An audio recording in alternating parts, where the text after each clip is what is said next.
मी काही दिवसापूर्वी ऐकलं होतं की महाविकास आघाडीला 155च्या वर जागा मिळणार नाही असे शरद पवार म्हटले होते. 15 दिवसापूर्वीच म्हटले होते पवार साहेब की 155 मिळणार महाविकास आघाडीला. आता म्हणतात 225 मिळणार. आता लोकसभेमध्ये जनतेची दिशाभूल करून मतं घेतले. आता जनता विचारतात, ते आमच्या महिला भगिनी विचारतात आहे की खटाखट 8,500 रुपये कुठं आहे. आता मोर्चे निघताय महिलांचे की आमच्याशी खोटं बोलून मतं घेतले. मागासवर्गीय जनतेला सांगितलं की संविधान बदलणार आहे मोदीजी असं सांगितलं. जनतेच्या मनात संभ्रम निर्माण केला.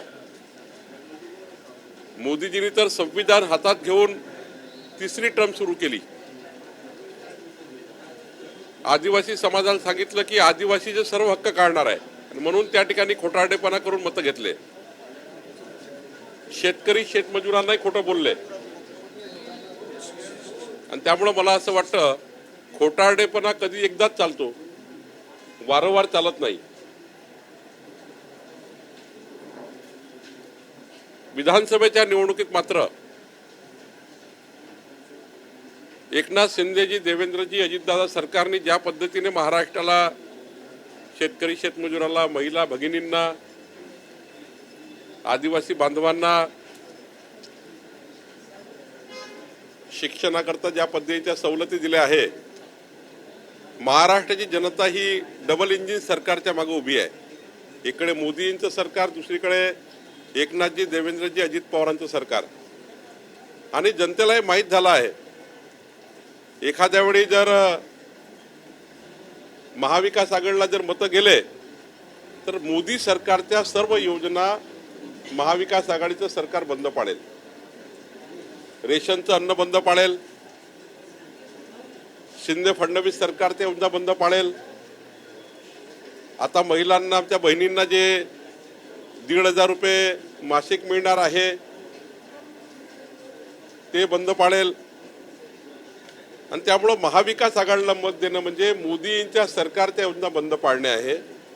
महाविकास आघाडीला मत देणं म्हणजे शिंदे फडणवीस सरकारच्या योजना बंद पाडणं आहे. आणि त्यामुळे कधीही लोक आता पुन्हा या खोटारडेपणात जाणार नाही असं मला विश्वास वाटतो आहे पुन्हा एकदा या राज्यामध्ये. कारण मोदीजी आता प्रधानमंत्री पदावर आहे आणि मोदींच्या सरकारचा पूर्ण लाभ महाराष्ट्राला होण्याकरता महायुतीचं सरकार लागेल. 2 सरकार ज्या पद्धतीने 2 चाकं काम करतील, जनतेच्या 14 कोटी जनतेला मात्र डबल इंजिन सरकारच्या माध्यमातून फायदा होईल. महाविकास आघाडीला मत देणं म्हणजे महाराष्ट्राला मागे नेणं आहे, महायुतीला मत देणं म्हणजे महाराष्ट्राला पुढे नेणं आहे, हे जनतेला कळत आहे.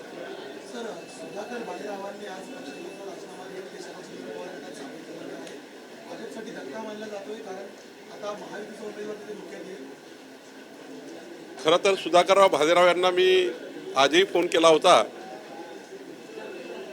पण काही जागा त्यांना असं वाटतं आहे महाराष्ट्रामधल्या की ज्या जागा राष्ट्रवादी अजितदादाकडे आहे, काही जागा एकनाथजीकडे, काही जागा आमच्याकडे आहे.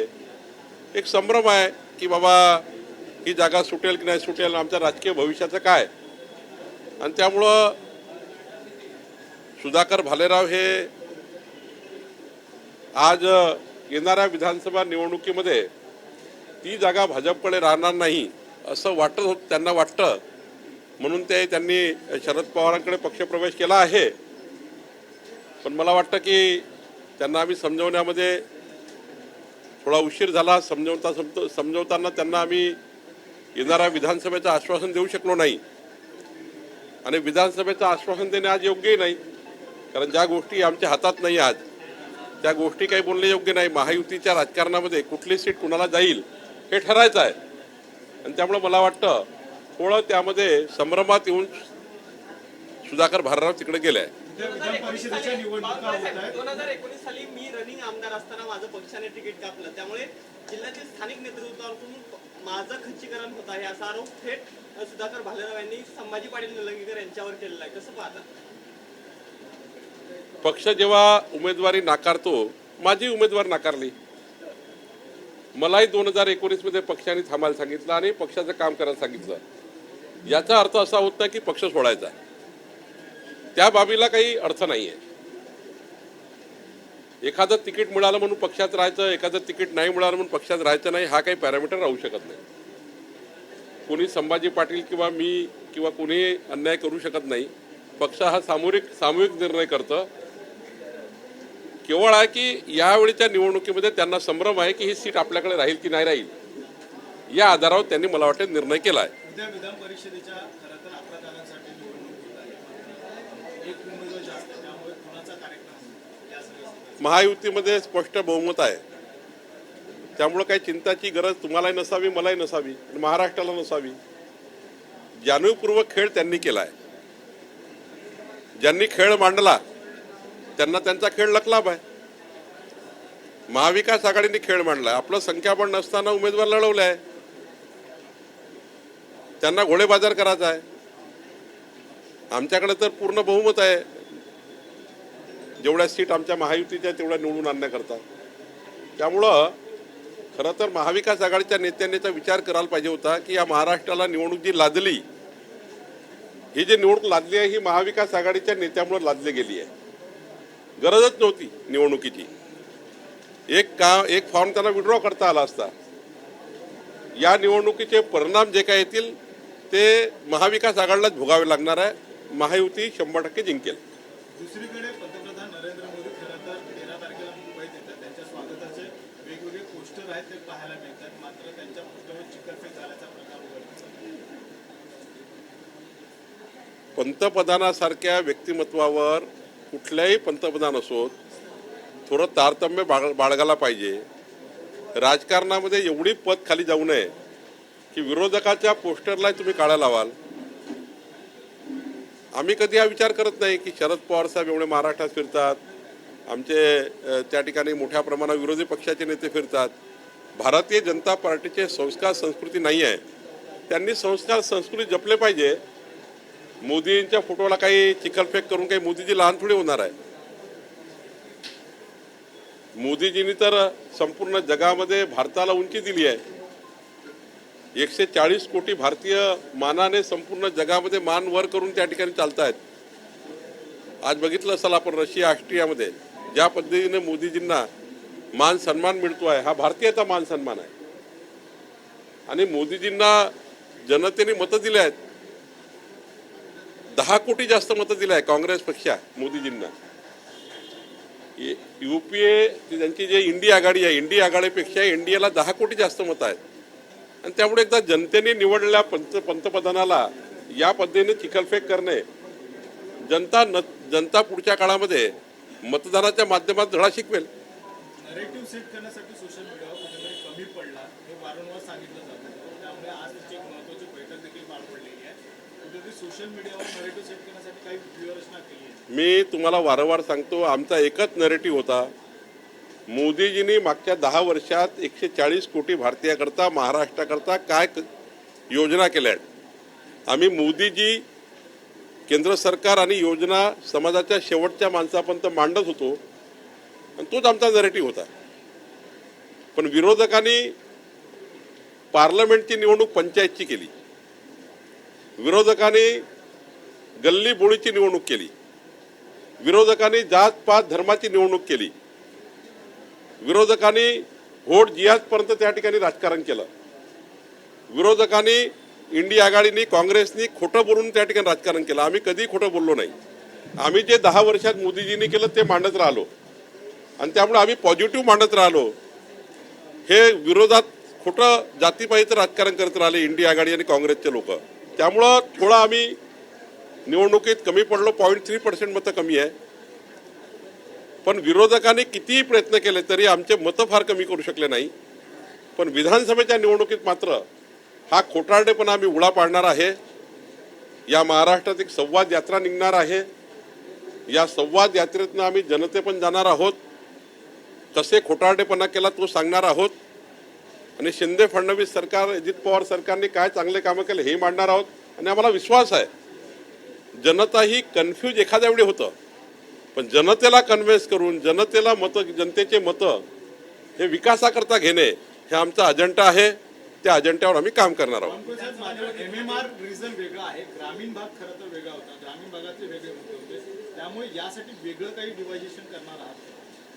मी वारंवार सांगतोय, ग्रामीण करताही मोठ्या प्रमाणावर शिंदे फडणवीस सरकारने मोदी सरकारने काम केलं आहे. अजितदादा एकनाथ शिंदे फडणवीस सरकारने शहरी भागाकरताही काम केलं आहे. त्यामुळे त्या विधानसभेत काय कामं झालेत विधानसभा वाईज मांडणी करणार आहोत. त्यामुळं मला वाटतं की व्यवस्थित आम्ही योजना तयार केली आहे आणि मला विश्वास आहे महाराष्ट्राची जनता ही पुन्हा एकदा जात पात धर्माच्या आधारावर या खोट्या इंडी आघाडीच्या प्रचाराला न पडता हे खोटारडे काँग्रेस आणि हे जे टीम आहे यांच्या प्रचाराला न पडता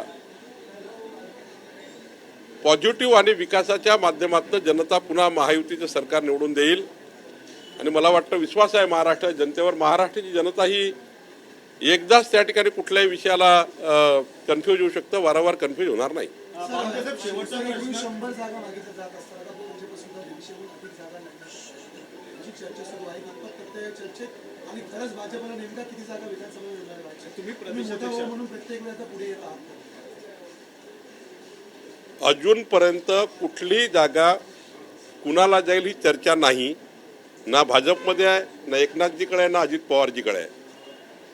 सूत्र करू करू खोटारडेपणा सुरू आहे. आता सूत्राने जर चालेल तर मग चालवा. खरं सांगतो, अजूनपर्यंत जागा वाटपावर कुठली चर्चा नाही.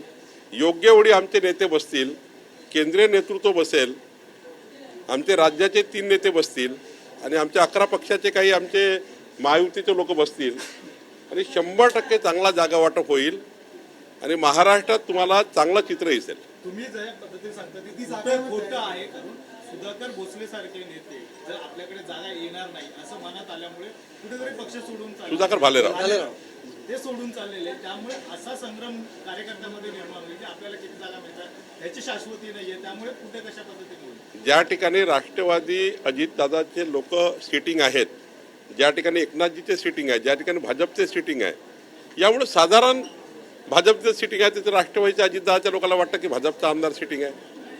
एकनाथ शिंदे जिकडे आहे तिकडे आमच्या लोकांना वाटतं एकनाथ शिंदे सिटिंग आहे. त्यामुळं त्यांच्या मनात संभ्रम निर्माण झाला आहे. संभ्रमापोटी त्यांनी हा निर्णय घेतला आहे आणि विरोधकता आहेच त्यांना संभ्रम तयार करणारे पुन्हा. आणि त्यामुळं मला असं वाटतं कुठलाही जागा वाटप झालं नाही, अजून चर्चाही सुरू झाली नाही, ना भाजपमध्ये सुरू झाली. तयारी किती जागा? जागा तर सर्वांच तयार करावं लागतं. 288 जागेवर जरी तयारी केली तर बघा 288 जागेवर भाजपची तयारी जर केली तर हे ज्या जागा एकनाथजीकडे जातील त्यांना आम्ही मदत करू, ज्या अजितदादाला जातील अजितदादाला मदत करू, महायुतीला ज्याला जातील आपल्या 11 पक्षाला तिकडे मदत करू. तयारी ही करावीच लागतं, कारण शेवटी संघटना आहे. संघटना ही 288 विधानसभेत काम करतं. उद्याच्या जिल्हा परिषद आहे, महानगरपालिका आहे, स्थानिक स्वराज्य संस्था आहे, कार्यकर्त्याच्या निवडणुका आहे. कार्यकर्त्याच्या निवडणुकीला कार्यकर्त्यांना मदत करावी लागतं. आणि त्यामुळे भारतीय जनता पक्षाचे सर्व नेतृत्व हा विचार करतं की 288 विधानसभेत काम केलं पाहिजे, संघटना वाढवली पाहिजे आणि ही संघटना पुढच्या काळामध्ये महायुतीच्याही उमेदवाराला मदत करेल आणि पुढच्या स्थानिक स्वराज्य संस्थेलाही सुद्धा कामात राहील. सुधाकर भालेरावांच्या मनात जसा सुधाकर भालेरावांच्या मनात संबंध निर्माण झाला आणि त्यांनी पक्ष बदलला, तसं तुम्ही म्हणताय की भाजपच्या इतरही किंवा शिवसेना असेल किंवा राष्ट्रवादी असेल संभाव्य उमेदवारांच्या मनामध्ये संभ्रम आहे. हा संभ्रम निर्माण दूर करण्यासाठी आणि संभाव्य पक्षांतर थांबवण्यासाठी काही प्रयत्न होतील का भाजपच्या? नाही, आम्ही सांगतोच आहे. मी सुधाकर भालेरावांशी स्वतः बोललो, कालही बोललो, आजही बोललो आहे. त्यांना मी सांगितलं आहे की चर्चेचे इतके दार बंद नाही आहे की सुधाकर भालेरावांवर काही अन्याय होईल. सुधाकर भालेरावांवरील न्याय झाला असता. एक ना अनेक गोष्टी आहे न्याय देण्याच्या, की आमदारच झालं पाहिजे असं काही फायनल नाही आहे. अनेक त्या ठिकाणी बाबी असतात ज्या ठिकाणी तुम्हाला राजकीय पुनर्वसन करता येतं. पण एखाद्या व्यक्तीने निर्णय केला असेल की मला सोडायचं आहे तर पक्ष काही करू शकत नाही. पण सुधाकर भालेराव करता सुद्धा पक्षाने योग्य निर्णय केला होता. त्यांच्या पाठीशी भाजप आणि माननीय देवेंद्रजी पूर्ण ताकदीने उभे आहे, मी उभा आहे, अशी स्थिती होती. पण त्यांनी पुढच्या आगामी निवडणुकीकरता मला वाटतं विचार केला आहे. शेवटी त्यांचा निर्णय आहे. पण मला वाटतं भारतीय जनता पार्टीच्या कार्यकर्त्यांना आम्ही सांगितलं आहे कुठले असे निर्णय करू नका जे संभ्रमात येतील.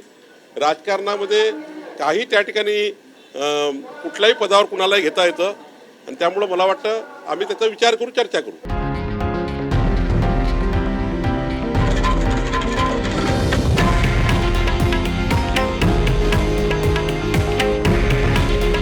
हे आहे देशातील नंबर 1 न्यूज नेटवर्क आणि आपण पाहत आहात TV9 मराठी.